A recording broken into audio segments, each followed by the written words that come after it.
গৌরাঙ্গী সঙ্গীগানে নিত্য সিদ্ধ বলিমানে সে যায় বেদন্য সুত গৌরমণ্ডল ভূমি দেবা জানে চিন্তামণি কারণ হয় ব্রজ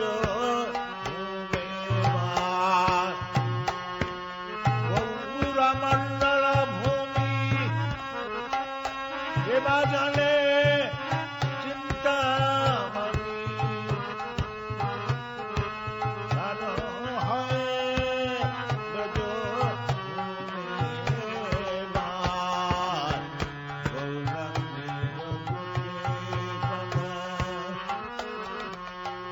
ধনা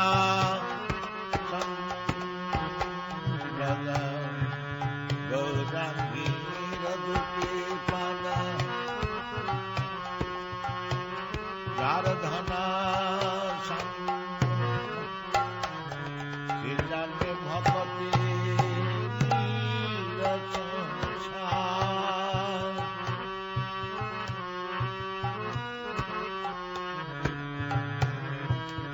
গৌরাঙ্গ তোমার নামে সে তরঙ্গে বাজুবে গৌরাঙ্গ তোমার সার নামে সে তরঙ্গে বাজুবে সে রাধামা অন্তরঙ্গা গৌরাঙ্গ প্রেমর সার নামে সে তরঙ্গে যে বাজুবে সে রাধা মাধব অন্তরঙ্গা গৃহে বা বলেতে থাকে গৌরাঙ্গ বলে ডাকে গৃহে বা বলেতে থাকে গৌরাঙ্গ বলে ডাকে নরোত্তম মাগে নরসংজ্ঞা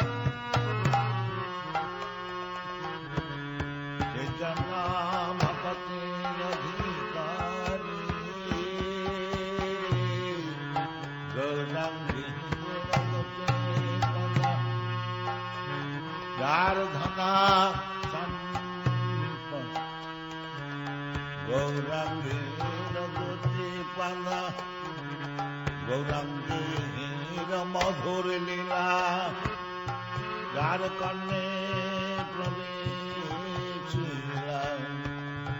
গৌরাঙ্গীর মধুর লীলা যার কর্ণে প্রবেশ হৃদয় বলতে লতা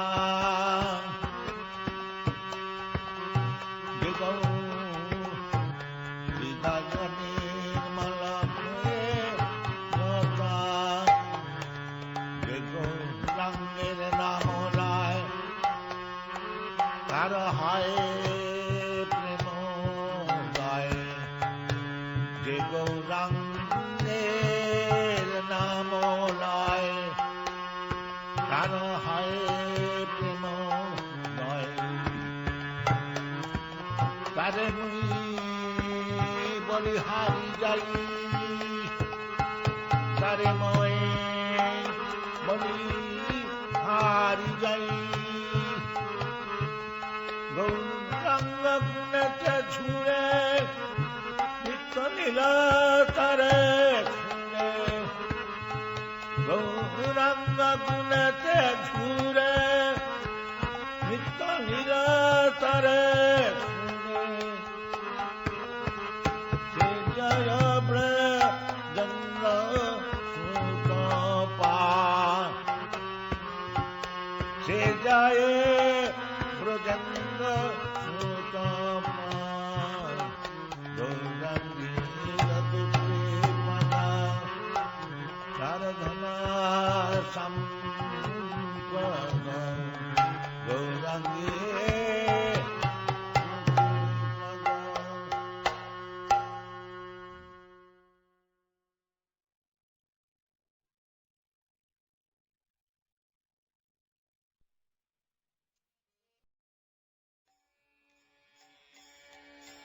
দশমতি নন্দন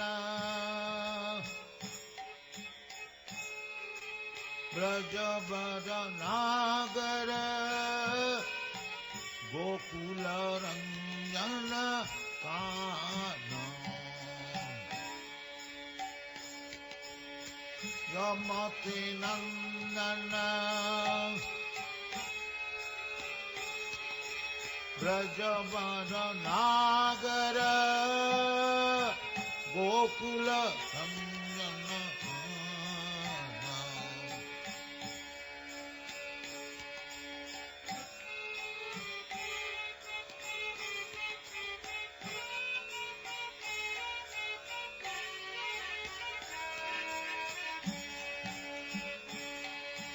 দশমতি নন্দন ব্রজবর নাগর Gokul Ranjan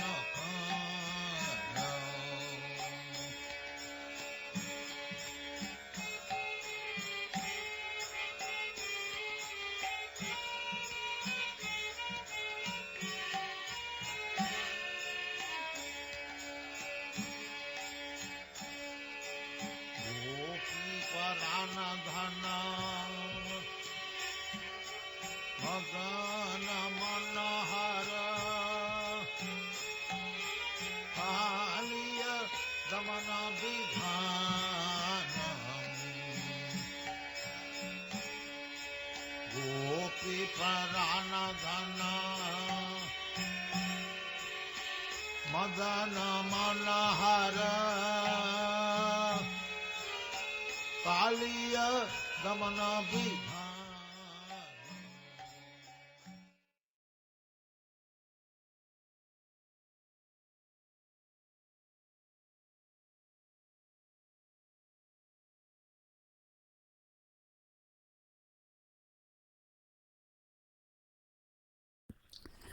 Hare Krishna, my friends. Welcome to Bhaktiville.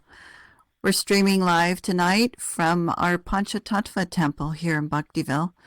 Since we're starting a new book tonight, Teachings of Lord Caitanya, it seemed appropriate for us to come up here to read tonight. So the link is there in the on Facebook, or if you're here in Bhaktiville, the link is in chat, to the 1968 version, the first version of the Teachings of Lord Caitanya. So we'll read from that, and I'm going to start off with reading in the front matter because I just found it really interesting to go over some of the history. Well, at this point, history, at that time not, but at this point, history. So, Teachings of Lord Caitanya, a treatise on factual spiritual life, by A.C. Bhaktivedanta Swami, Acharya, International Society for Krishna Consciousness. Nama Om Vishnu Padaya Krishna Prashtaya Bhutale Srimati Bhaktivedanta Swami iti namane. We offer our respectful obeisances to Bhaktivedanta Swami, who is so dear unto Krishna on this earth due to his taking shelter unto the Lord's lotus feet. We prostrate ourselves at the lotus feet of our beloved spiritual master and offer this treasured book to his divine grace on our bowed heads. How nice. We came to him looking for broken pieces of glass, and he has oh, it's so moving. I'm sorry. Oh. Maybe I won't read this part. I'm going to skip this. You guys can read that on your own. So, dedicated to the sacred service of Srila Satchidananda Bhaktivinoda Thakur, who initiated the teachings of Lorcitanya in the Western world at McGill University in Canada in 1896, the year of my birth, A.C. Bhaktivedanta Swami. So this acknowledgement I felt was really interesting. Oh, here, let me add this link here for this our new friend who's entered. Here's a link to the PDF file that we're reading. So the acknowledgement section. My thankful acknowledgement is due to Sriman Brahmananda Brahmachari, Mr. Bruce Scharf, Sriman Gargamuni Brahmachari, Mr. Gregory Scharf, and Sriman Satyabrata Brahmachari, Mr. Stanley Moskowitz, for their financial help for this publication.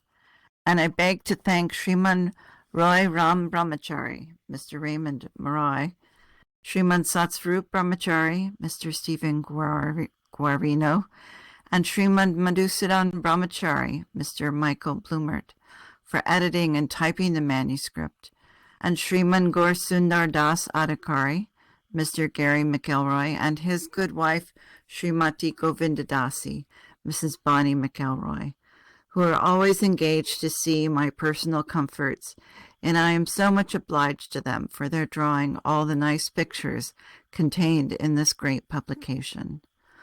All glories to the devotees engaged in the matter of Krishna consciousness. I am sure that Lord Sri Krishna Chaitanya Mahaprabhu will bestow his causeless mercy upon everyone who is engaged in pushing the cause of Krishna consciousness.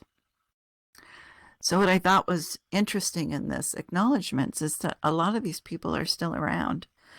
Brahmananda has passed away, but Gargamuni is around.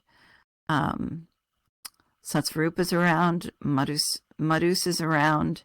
Sundar and Govinda Dasi, of course, are around. So it's just so nice to see their names there. So the front matter includes table of contents, a list of illustrations, and then a biography of the author. So I'll read that first. A.C. Bhaktivedanta Swami was born Ape Charande on September 1st, 1896 in Calcutta. In 1920, he finished his education, majoring in philosophy, English, and economics at the University of Calcutta. Because of his involvement in Gandhi's national non-cooperation movement, however, he rejected any formal diploma. Soon afterward, Abhay Charande took up the duties of manager of a large chemical concern. Then, in 1922, he met His Divine Grace Sri Srimad Bhaktisiddhanta Saraswati Goswami Maharaj, the founder of 64 Gaudiya Vaishnava mats in India, Berlin, and London. His Divine Grace liked this educated young man and injected in him the idea of preaching Lord Chaitanya's message all over the world. At Allahabad in 1933, Abhay Charande was formally initiated, and in 1936, just days before His Divine Grace's departure from this mortal world, he was specifically ordered to spread Krishna consciousness in the English language and to the West. Thus, Back to Godhead magazine was started in 1944, with Abhay Charande serving as editor-in-chief. Back to Godhead is now being published monthly in America by his American disciples. The Gaudiya Vaishnava Society recognized him as Bhaktivedanta in 1947. In 1954, he became Vanaprastha, retired from family life. In 1959, he took sannyas, the renounced order of spiritual life, and is now known as A.C. Bhaktivedanta Swami.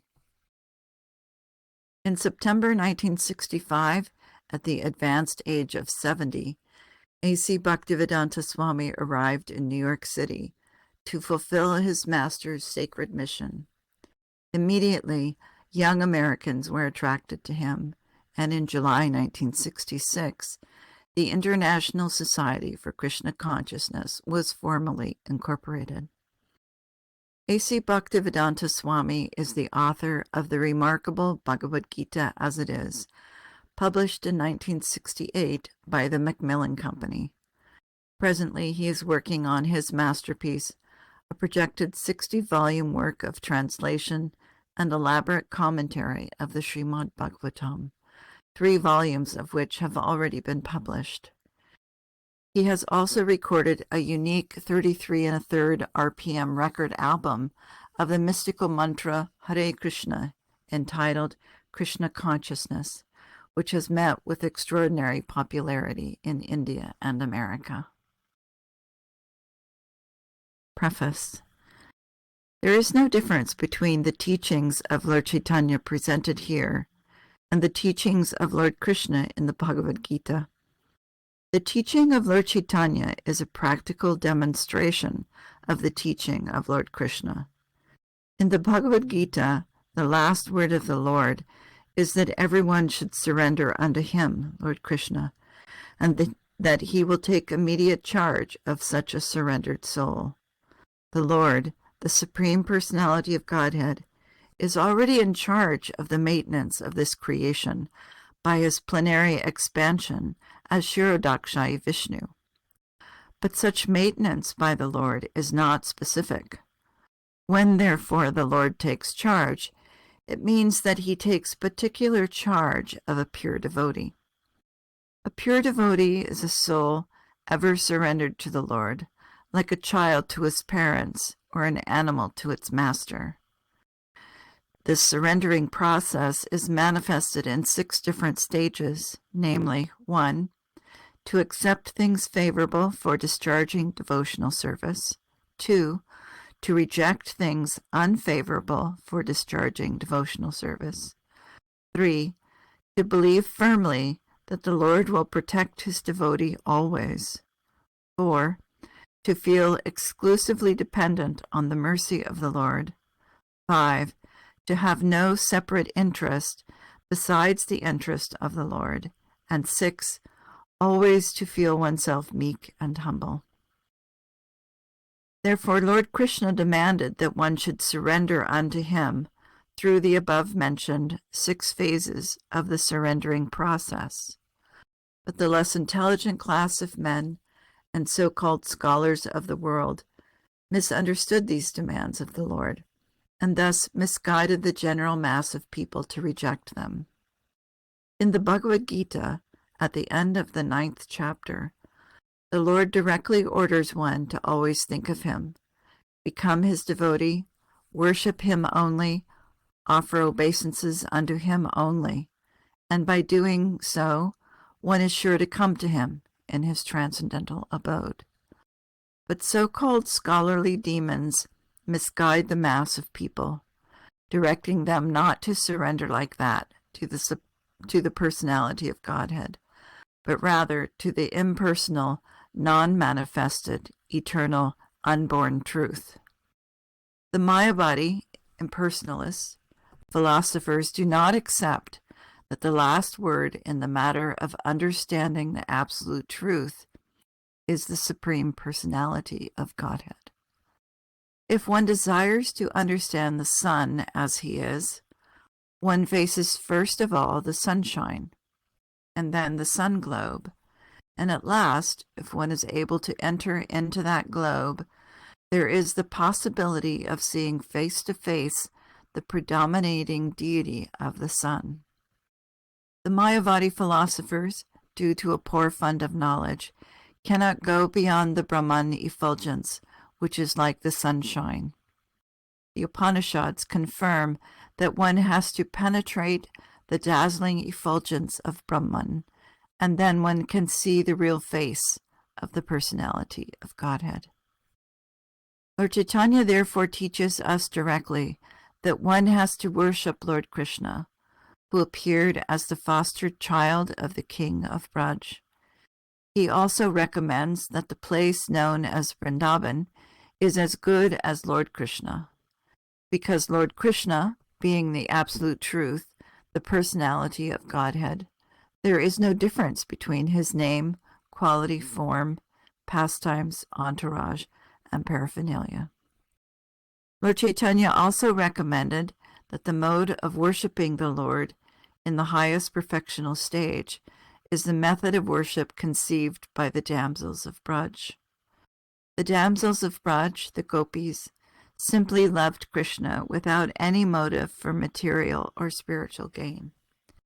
He also recommended that Srimad Bhagavatam is the spotless narration of transcendental knowledge, and that the highest gain in the human form of life is to develop unalloyed love of Krishna, the Supreme Personality of Godhead. Lord Chaitanya's teachings are exactly the same as those given by Lord Kapila, the original propounder of the Sankhya Yoga, or the Sankhya system of philosophy. This authorized system of yoga is practiced on the principle of meditation on the transcendental form of the Lord. There is no meditating on something void or impersonal involved. When one is practiced to meditate upon the transcendental form of Lord Vishnu, even without the sitting posture in a particular place and atmosphere, the stage is called perfect Samadhi. This perfect Samadhi of Samkhya Yoga is confirmed in the Bhagavad Gita at the end of the 6th chapter, where the Lord says that of all the yogis, one who constantly thinks of the Lord within the core of his heart with love and devotion is the greatest. Lord Chaitanya instructed this Sankhya Yoga, or system of philosophy, called Achintya Bheda Bheda Tattva, simultaneously one and different, most practically for everyone among the mass of people, simply by chanting the holy name of the Lord. He says that the holy name of the Lord is the sound vibration form of the Lord. The Lord being the absolute whole, there is no difference between his holy name and his transcendental form. Therefore, by chanting the holy name of the Lord, one can directly associate with the Supreme Lord by sound vibration. This sound vibration of the Lord has 3 stages of development, namely 1, offensive stage, 2, clearing stage, and 3, transcendental stage. In the offensive stage, one may desire all kinds of material happiness or distress as one acts. But in the 2nd stage of chanting, one becomes cleared from all material contamination. But when one is situated on the transcendental stage, one achieves the most covetable perfection, the stage of loving God. Lord Chaitanya recommended that this is the highest stage of perfection for the human being. Yoga practice is essentially meant for controlling the senses. Mind is the central controlling factor of all senses, and therefore one has to practice first controlling the mind by engaging the mind in the matter of Krishna consciousness. The gross activities of the mind are expressed through the external senses, either for acquiring knowledge or functioning under the will, and the subtle activities of the mind are thinking, feeling, and willing, according to the different attitudes of consciousness. This consciousness is either polluted or clear. If the mind is fixed up in Krishna, his name, quality, form, pastimes, entourage, and paraphernalia, then the whole of the activities, subtle and gross, is changed favorably. The Bhagavad Gita's process of purifying consciousness is to fix the mind of Krishna on Krishna, to talk of his transcendental activities, to cleanse the temple of the Lord, to walk to the temple of the Lord, to see the beautiful transcendental form of the Lord nicely decorated, to hear his transcendental glories, to taste foodstuffs offered to the Lord, to smell the flowers and tulsi leaves offered to the Lord, to associate with the Lord's devotees, to engage oneself in the activities for the interest of the Lord, and to become angry also at those who are envious of the devotees. No one can stop the activities of the mind or the senses, but one can purify such activities by changing the account. This change of account is recommended in the Bhagavad Gita, chapter 2, verse 39. A human being is sometimes restricted in the matter of sense gratification, under certain circumstances of disease, etc. But that prescription, or regulative principle, is for the less intelligent class of men. Such less intelligent men, without knowing the actual process of controlling the mind and senses, either want to stop them by force, or to give them up, or to be carried away by the waves of sense gratification. The 8 formulas of practicing yoga, regulative principles, following the rules, practicing the different sitting postures, breathing exercise, and thus to withdraw the senses from the sense objects, etc., are meant for the persons who are too engrossed in the bodily concept of life. But the intelligent man who is situated in Krishna consciousness does not forcibly stop his senses from acting on behalf of Krishna. You cannot stop a child from his playful activities and leave him inactive, but you can stop him by engaging him in superior activities. Similarly, the forceful restraint of the sense activities by following the 8 principles of yoga practice is recommended for an inferior class of men. But the superior class of men, being engaged in the better activities of Krishna consciousness, naturally retire from the inferior activities of material existence. Lorcitanya in this way teaches us the science of Krishna consciousness, which is absolute. Dry mental speculators try to restrain themselves from material attachment, but it is generally found that the mind, being too strong to be controlled, sometimes drags such speculators down in the matter of sensual activities. But there is no such chance for persons in Krishna consciousness. Therefore, one has to engage one's mind and senses in Krishna conscious activities, and how this is practically possible is taught by the Lord, Sri Krishna Caitanya. Before his acceptance of the sannyas, or renounced order of life, Lord Chaitanya was known as Vishvambar. Vishvambar means the one who maintains the whole universe as leader of all living entities.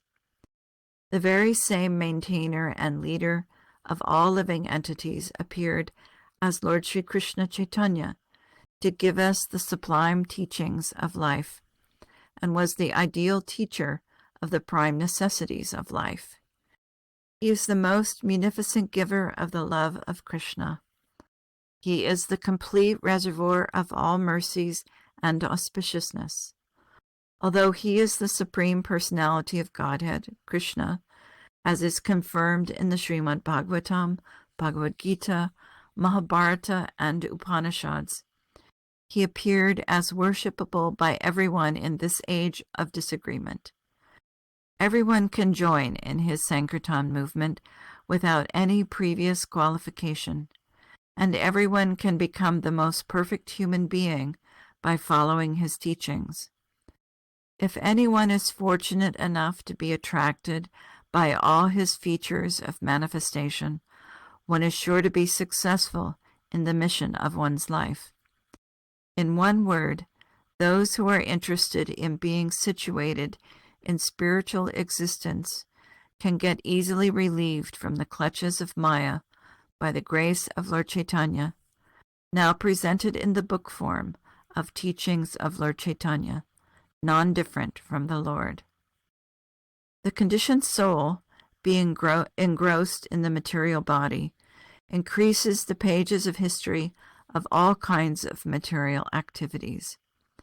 But the teachings of Lorcitanya can help the human society to stop such unnecessary and temporary activities, and can elevate one to the topmost platform of spiritual activities, which begin after liberation from material bondage. Such liberated activities in Krishna consciousness are the goal of human perfection. The false prestige of acquiring lordship over the material nature is illusion only, and one can get illuminating knowledge from the teachings of Lorcitanya in order to advance in one's spiritual existence. One has to suffer or enjoy the fruits of one's activity, and nobody can check the laws of material nature which govern such things. So long as one is engaged in such activities, one is sure to be baffled in attempting to achieve the ultimate goal of life. I hope, therefore, most sincerely, that by understanding the teachings of Lorcitanya, human society will have a new light of spiritual life, opening the field of activities of the pure soul. Om Tat Sat, A.C. Bhaktivedanta Swami. 14th of March, 1968, birthday of Lorcitanya, the Sri Sri Radha Krishna Temple in New York City, New York. Well, that's a wonderful beginning, don't you think? So next week we'll dive right in, and we'll be down at the other temple. Thank you for coming. Nice to see you all. Oh my gosh, look at all the people here. Nice to see you all. Have a wonderful week. Hare Krishna. Hare Krishna. Tomorrow is Ekadasi, if you follow that. So have a wonderful week. Kandita, thank you so much for hosting us here. Oh, hosting. I'm not hosting it. The hostesses of the mostesses. Oh. All right, Thank you my for friend. coming, everyone. Thank you. Take care. Hare Krishna. Thank you. Hare Krishna. Hare Krishna Hare Bhakti. Krishna. Hare Bol.